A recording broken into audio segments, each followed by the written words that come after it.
This is your ironing board, and here's your on and off switch, and this is the element thermostat for heating the element. This will be hot. I have it here set at 110, and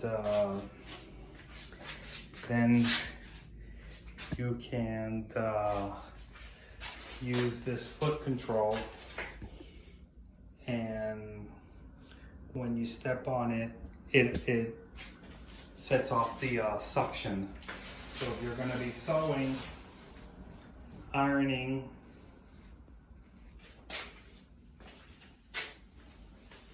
you will be putting your material on.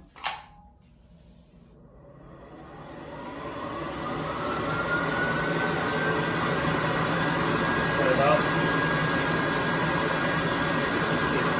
If you want it to hold the material, so you stretch it,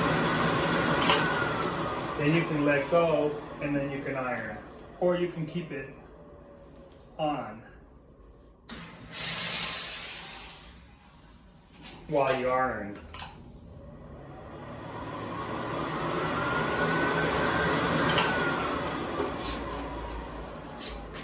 This is the steam boiler, and here you have the control that shuts off the on and off for the steam, and this is the light. It'll tell you when it's when you need water.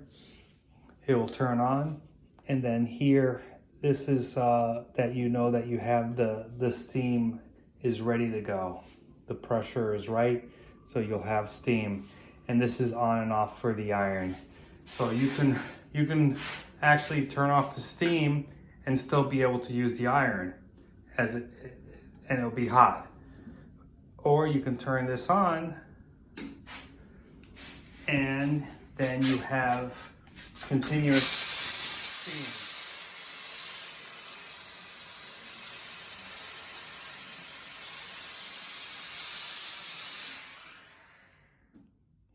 Here's your dial that tells you that it's pressurized, and it's usually just above 3. And here's your on and off for the iron. So obviously you'd have to have this on to heat the iron, and like most irons, also you have the controls for linen, cotton, and nylons for your heat. And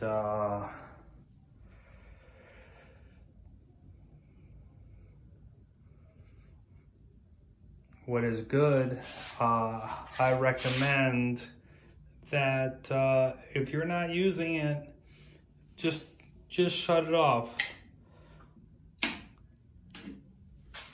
It takes usually, when it's already warm, it usually takes a good 10-15 minutes, but you can always turn it on, heat it up. What happens is, if you keep it on all the time, then your iron is always heated, and you know heat always ruins plastic and metals. So it's not going to happen right away, but it might take you a couple of years or a year off its life if you don't if you keep it on all the time. Also, I recommend if you can put it on like a timer switch.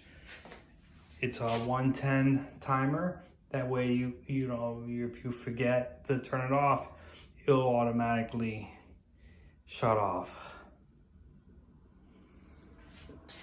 This is the safety cap. Don't undo it when you see pressure here. And also, don't over tighten. This thing has a Teflon seal, and if you start tightening it too much, it makes that seal a little weaker, and then obviously you'll have to replace this cap because this is a safety cap. And down here is the drain. There's a little ball valve there. Never mess with this while the iron is on because you'll blast steam out of there.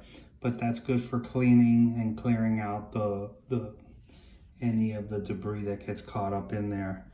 Now you should use distilled water, but if you don't have it, you can use regular water. But definitely recommend something distilled because distilled has no minerals in the water.